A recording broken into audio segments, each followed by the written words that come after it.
Okay, I guess this is all to say that I've learned that vulnerability comes at a cost.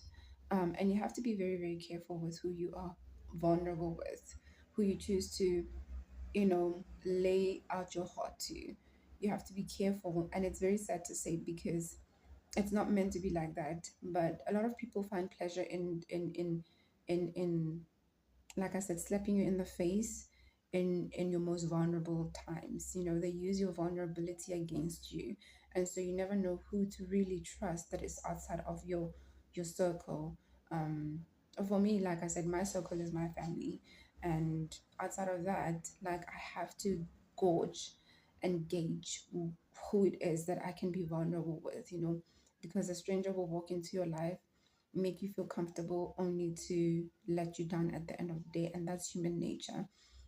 In the times and the days that we live in, I don't know back in the day because well, I was born 35 years ago, almost to 36 years ago. But um in this time and age, you never really know who it is that you can be vulnerable with.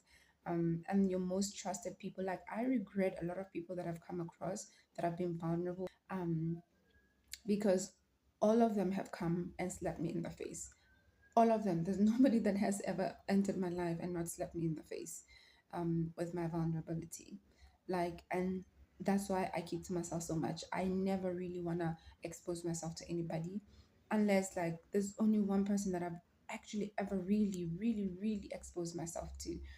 And that was a commitment. I was in a relationship at that time. I was a 5-year relationship, and that was where I was completely vulnerable with the person. Where I was completely free because there was such a tight commitment around that, that I felt like it was okay for me to do that. And when I walked away knowing that I've done all I could, or I did my best.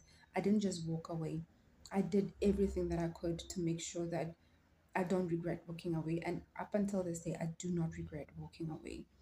But be careful who you're vulnerable with, because most of the time you're being vulnerable with people that just want to stab you in the back at the end of the day. You know, they will stab you in the back and call it was not my intention.